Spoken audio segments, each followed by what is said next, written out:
All right, let's everyone welcome Dr. Wiener for a talk lecture on taking down the agitated patient. All right, I'm always happy to get a chance to talk to you guys. This is adapted from a lecture I give to all NYC ASAP. And so we'll talk about some strategies for rapid takedown of the agitated patient. We had a patient like this in CCT during our shift yesterday. And if you asked me to give this lecture right when I finish my talks fellowship, it would be really short. This would be the only slide. And basically, that's all you need to know. Diazepam is the perfect drug. Give our ID diazepam, and that's basically it. What I learned, I'll talk about some of the advantages of diazepam and some of the potentially limiting factors. What I learned as a resident, when I was a resident at Jacobi, give the old 5 and 2, 5 of Haldol and 2 of Ativan, the B52, 50 of Benadryl plus the 5 and 2. 5, 2, and 1, which is the 5 and 2 plus a milligram of cogentin. And for the really agitated patient, 10-4 good buddy over and out. So 10 of Haldol and 4 of Ativan. So that patient you're going to sign out. They might get signed out too is the disadvantage of that. A problem with diazepam, which was really my agent of choice for quite a few years, is that it's been unavailable IV for quite a while. It's been since 2017. It's been on shortage and on back order, and we haven't had it at either of our hospitals for quite a while. So I think a lot of you, except maybe the fours, probably haven't ever used it because it just hasn't been around. This is one of the other providers says that maybe in September they're going to have recovered their supply, so maybe we'll start to see it again this fall. So when we think about approaches for agitation of our ED patients, it's a lot different than like what the R-billing does for their psych patients with known schizophrenia and acute psychosis. Right? Because when we're in the ED, we're dealing with undifferentiated agitation, and that's a really different scenario than our psychiatrists who are trying to take down their psychotic patients. So we do have patients with acute psychiatric illness, but we also have people who are medically ill that have delirium from a medical illness. We have a bunch of tox problems like intoxication with a sympathomimetic or with an anticholinergic. You can have withdrawal from a sedative hypnotic. You can have disinhibition agitation from ethanol. So those are all different mechanisms, and when we think about strategies for approaching that, you want something that's not going to be harmful for some of the mechanisms when you're thinking about an approach. So when you think about giving an antipsychotic, something like haloperidol, it's an anticholinergic, right? So if you give a patient who's actually agitated because they're already intoxicated by an anticholinergic, that's obviously suboptimal. And it's not treating the underlying problem with withdrawal. So there's a lot of scenarios where that undifferentiated agitated patient, some of your choices might actually be bad.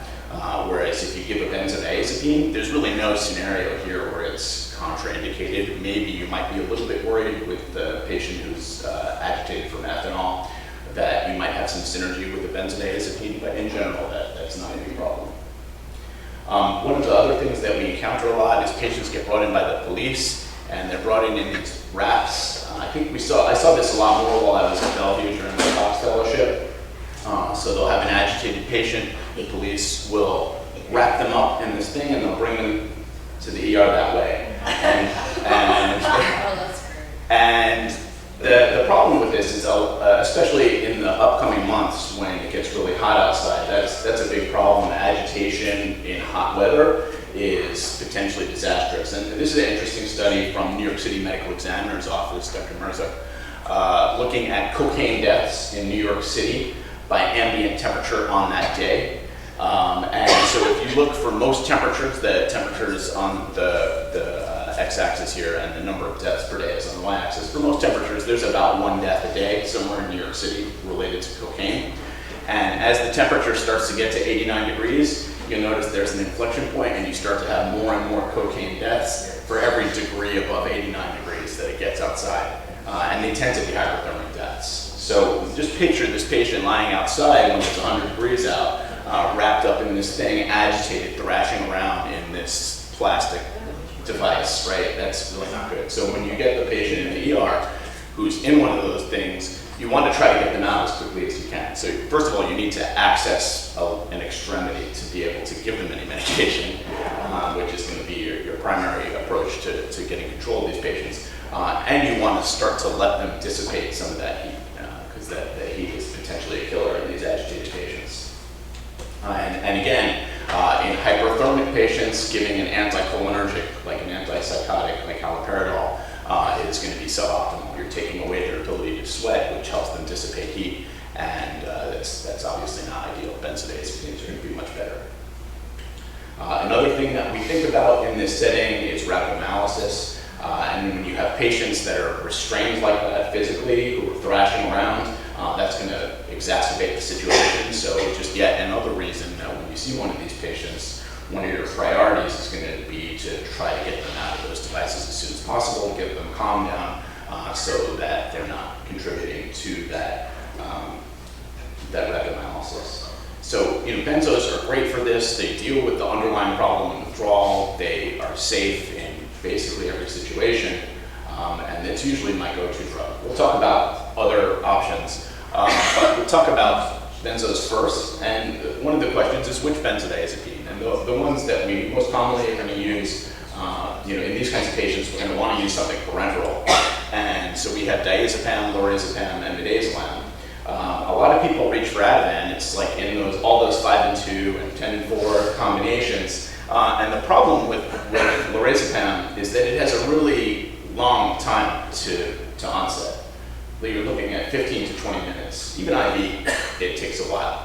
Now, keep in mind, this is for sedation for an agitated patient. This is not talking about its anticonvulsant properties. Ativan is a great choice for patients who are having seizures, but for acute agitation, it's a long time to get good control of the patient if you're giving a dose of IM Ativan.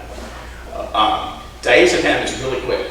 It says less than 5 minutes. It's really a minute or two, but one problem with diazepam is if you look at the root, you're not really going to have the IM option because the absorption is unreliable.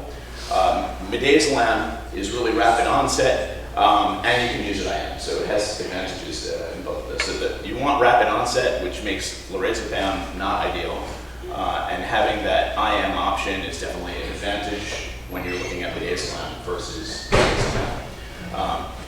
This is looking at plasma concentrations with midazolam and diazepam, and the top is intramuscular, the bottom is intravenous. And if you look at the larger graphs, those are kind of a longer time span. The smaller inset graphs are the immediate effect. You're looking at the minutes, that's from 0 to 90 minutes. And if you look at diazepam IM in that inset graph, there's a really wide spread of concentrations, and it's just not reliable absorption. If you give it IV, it's fine. For midazolam, it's a much tighter and more predictable peak serum concentrations when you give it IM or IV.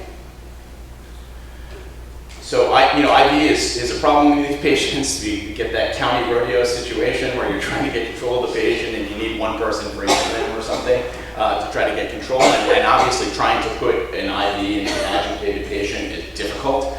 So IM is obviously an attractive option. IV is better if you can get an IV in a patient. If you have enough people to do that safely, that's great.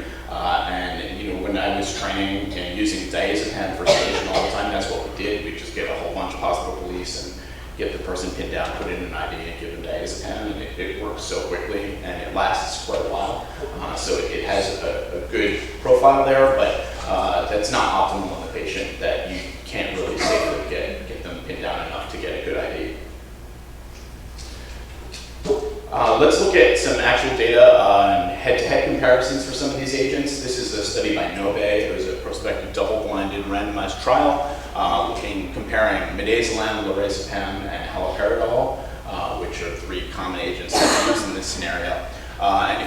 So there's kind of 2 factors that we have to take into account, right? The time to sedation, and so midazolam was significantly faster than lorazepam, 14 minutes faster on average.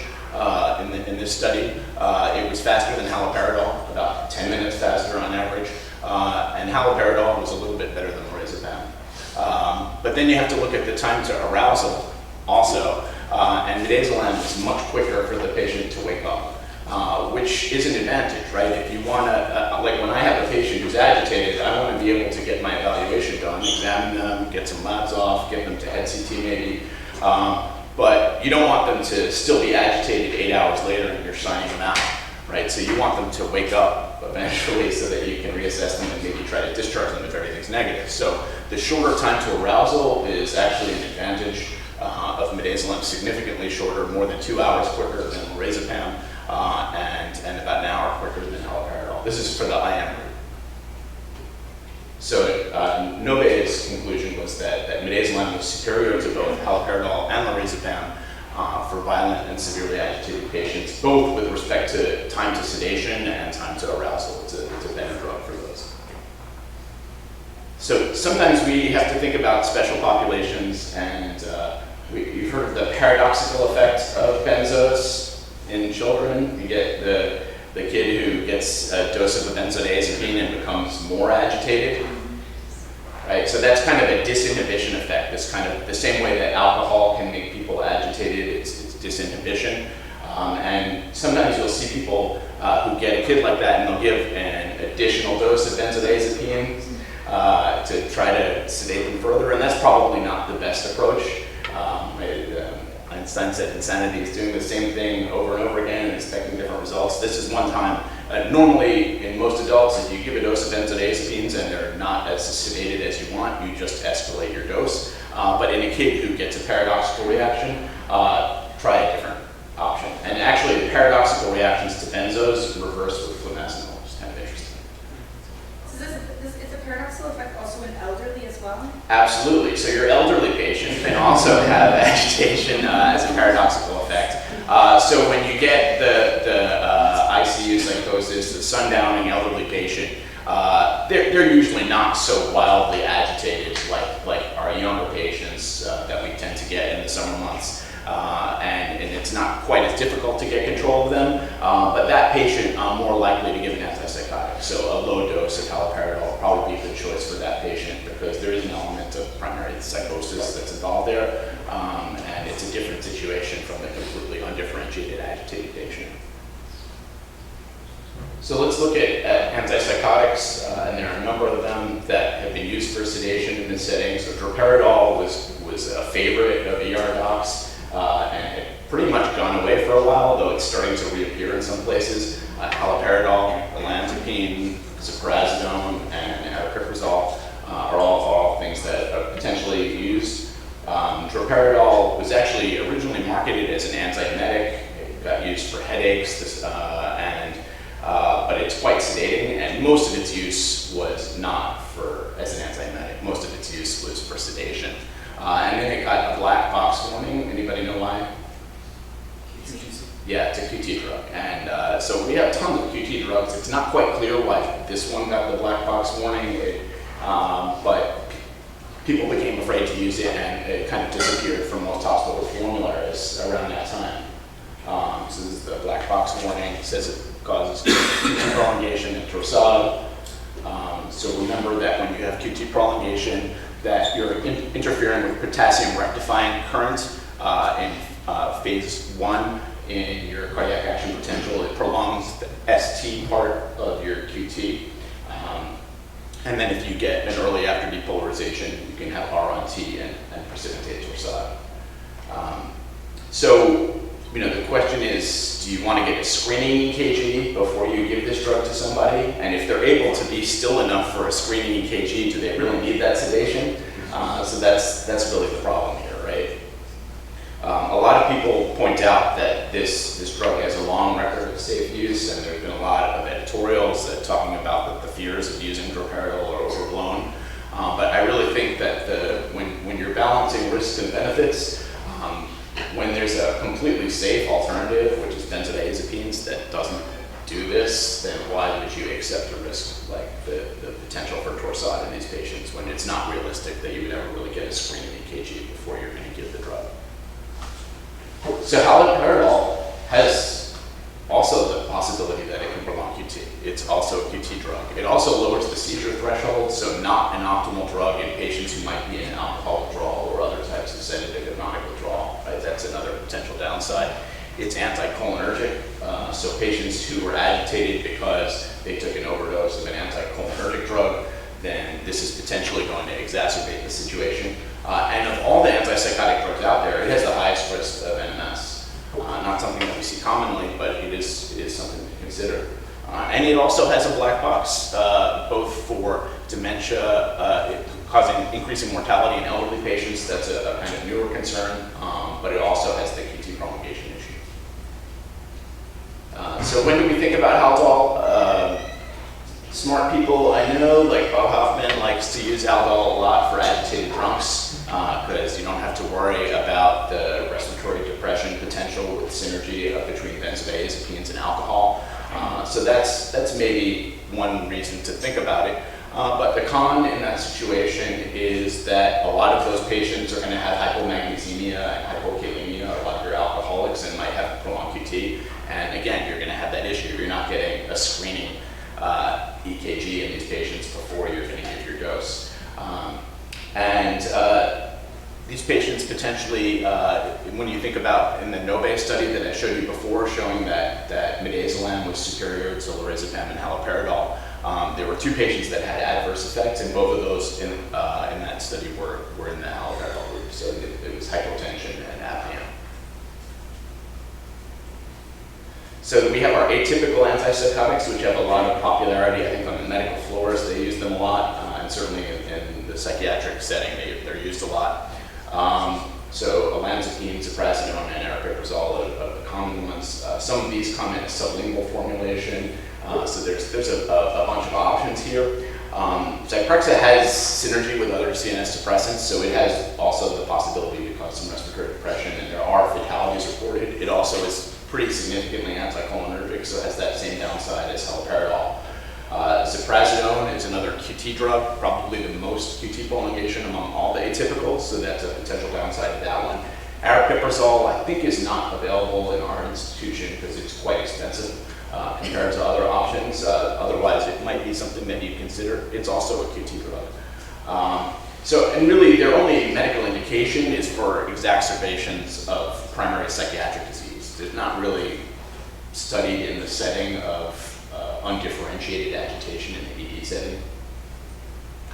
So we get to next to everyone's favorite drug as an ER doc, ketamine.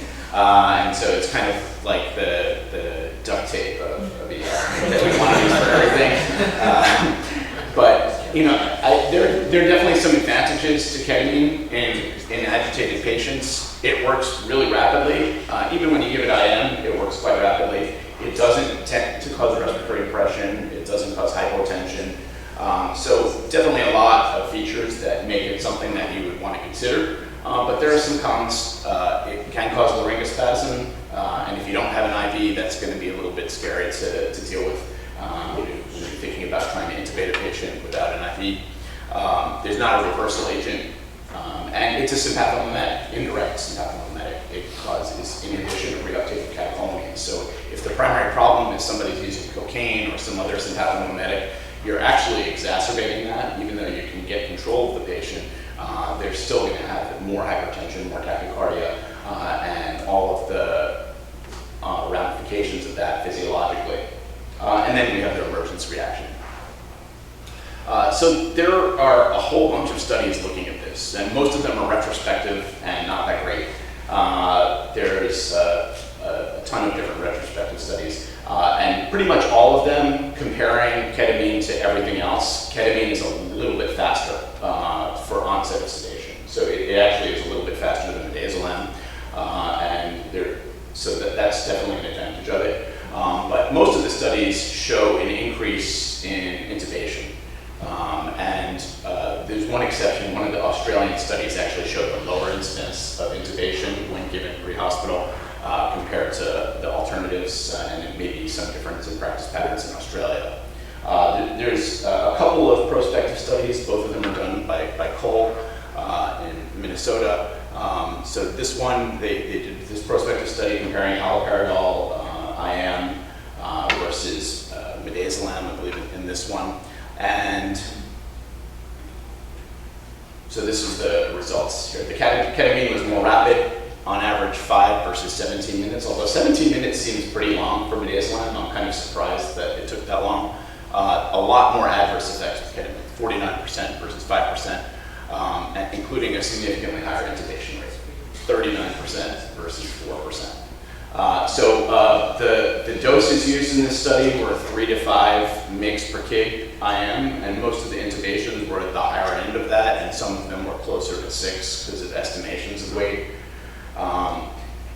In pretty much all the studies that have higher intubation rates from ketamine, the authors will, because most of the authors who are doing these studies are proponents of using ketamine in this section, and say, well, did the patients really need to be intubated? And maybe it's the familiarity or the comfort level of the physicians. So this was pre-hospital. The patient came in already stated by EMS, and the physician didn't feel like they could get a good assessment, and so they wound up intubating the patient. It's not really exactly the same situation as in the ER, and that's potentially a legitimate criticism. Interestingly, Cole did another study a little more than a year later, looking at the same thing, but at this point in this study, this prospective study, there was no control group. At this point, their hospital system had switched over to using ketamine, and so they just looked at what happened to these patients after the switch, and there was about 50 patients in this study. And this one had a 57% intubation rate. So really high. The authors point out that one physician was responsible for 10 out of 28 of the intubations. But even without that, it's a pretty high intubation rate. It's like 30%. And this was more than a year after the previous study. So if the issue is familiarity and comfort level with the patient, you would think a year later that maybe people would be getting familiar after their whole hospital system switched over to ketamine. So I think it kind of undermines the argument that it's an issue of familiarity. That people, even after this was the standard that was being done pre-hospital, you're still seeing quite a high intubation rate for these patients. And again, let's look back at when we're thinking. You have a question? Sorry, what dose did they use in that study? They were using 5 mg per kg. Yeah. So when you look back and we're thinking about our possibilities for undifferentiated agitation in the ED, if you have acute psychiatric illness or delirium from a medical illness, going through, putting someone in the K-hole in that situation may not be the best thing for them. And certainly when they get to the emergence part at the end of their sedation, that also might not be the best for those two disease states. If you have a patient who's intoxicated with a sympathomimetic, giving something that's an indirect sympathomimetic, again, probably not the best idea pathophysiologically. Anticholinergic, it's not directly contraindicated, but it's probably not the ideal choice. Benzodiazepines are safe, and you have an option that you can actually reverse anticholinergic patients with physostigmine. Withdrawal from a sedative hypnotic, you're not really treating the underlying problem by giving them ketamine, although if it's alcohol withdrawal, maybe there's an NMDA rationale for it there. And again, if you have a patient who's intoxicated with ethanol, it's not treating the underlying problem. So benzos are really a much better choice for any of those disease states. I know that, yes? What dose of Versed did they use versus the ketamine? I think it was 10 milligrams. I'm not sure if it was per kilo. I don't remember it. I had reviewed the ketamine part of that, but in the previous study, I don't remember what dose of the Versed was used. I'm glad that Dr. Sinner's here because I know that this is an approach that he's used before for patients. It's effective. Very high intubation rate. Yeah, obviously it's a high intubation rate. I think it's unethical, honestly. I don't think we should do this. Once you're going down this route, that's a good time to use ketamine, right? When you've already decided that you want to intubate the patient, give them the IM ketamine and then give them the IM subs, right? I think that's a better option, so you can be a little bit more humane about making that choice to give your intubation. So to sum up, midazolam, maybe diazepam if it becomes available again, but remember that you're going to need to put it in an IV. Don't give IM to diazepam. You want to get a bunch of people to help, and don't restrain people without sedating them. It's going to exacerbate all the potential complications, the hypothermia, the rhabdo, and stuff like that. Any questions? hear your thoughts on Ketamine. It seems like it has a lot of benefits over Haldol. I know the QT prolongation is a little bit more, but in other studies, like less torsades than Haldol, less other adverse effects than Haldol. Definitely a lot less time than Haldol. The half-life. For sure, it has that advantage. No question, it's quicker. I think that when you're thinking about comparing it to Haldol, you're already on the wrong track because I don't think that Haldol should be used for most of these patients. Maybe for the agitated drunk, it makes sense if you're concerned about the synergy between a benzo and ethanol. But again, the QT issue in an agitated drunk is something you do have to think about because they do have electrolyte problems that can prolong your QT. For most other disease states, it's not optimal. It's great for schizophrenia, right? So you have someone with an underlying psychiatric problem and they have acute psychosis, sure. But if you don't really know what's causing their underlying agitation, it's not the best choice. Benzos are really a much safer choice. But I agree, it definitely has advantages over haloperidol. And if you're going to use an antipsychotic, if you have it available, it's not a bad choice at all. It has that same QT issue, but doesn't lower the seizure threshold like Haldol does, and definitely is faster. Yes? Do you have a dosing approach for Versed? Or would you use like a standard dose for adults? 10 and 5, and 5 and dose of 10? I use 5 for a small person. I usually use 10 for most of the bigger guys that come in agitated. You can actually go up to 20 in a really agitated patient if they don't respond to 10, but I would not start with that dose ever. I don't do a per kilo dose because you're not going to get an accurate weight in these patients, so you kind of have to use your gestalt, taking a look at the person and how agitated they are. You might have said this already, but why were the ketamine people being intubated? So it was the decision of the docs when the patient arrived, and probably a lot of people are using GCS, right? That's probably what people do, but they didn't really give what the criteria were for intubation. Clearly, not everyone has the same criteria because in that one study, one person was responsible for 36% of the intubations. They were using 5 milligrams per K. What's that? How many milligrams? 5? Yeah, 5 per kilo IM. Remember, that's the IM dosing. Okay. For IV, we're using much lower. That's the same thing. How like IV? Yeah. I remember we used Tomdate once on an elderly patient. I think it was actually Dr. Singer.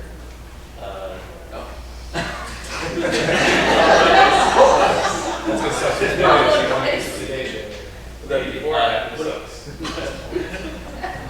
worked really well. It had really little side effects. I don't know what your thoughts are. Well, it's a very short duration of effect. So if your goal is that you're going to need to get an IV and get some labs and then maybe get them to CAT scan, it's probably not going to last long enough in most cases. That's a potential downside for it. Etomidate is good for reductions. Huh? For reductions, etomidate. Yeah, it's great for procedures for sure, but for acute agitation, it might not be the optimal choice just because of the duration of effect. You don't want a really long duration of effect for these, but you want long enough to be able to get your workup done. So etomidate, I think, is a little too short in a lot of cases for me. But if you don't want to scan the person and you just want to sedate them to get your EKG, maybe get some labs off, and have them wake up quickly so that I can come evaluate them, that's fine. But it might not be long enough for you to get any imaging done if they're going to do that. Yeah. What would you recommend children if they do have that response to benzos? So you can give flumazenil. If your benzo of choice was Versed, you can also just wait, or you can give them an alternative sedative. I wouldn't escalate the benzo is the main point if you have that reaction in a kid. Yes? For the patients with underlying psychiatric disease, and you see that they're clearly very bothered and agitated by their symptoms, but you don't necessarily want to sedate them, like just let them go. Do you have a go-to? So you're saying just exacerbations of acute schizophrenia or something like that? I mean, in those cases, it's a little bit different scenario. You're not trying to tackle a person and take them down with something IM, right? Then you have the option for all the PO things. And most of the time I defer to psychiatry. I give them a chance to evaluate the patient. Maybe that would be a good time to try one of these, oral Takedown or something like that. But most of the time I'm going to let psychiatry talk to them because usually they're going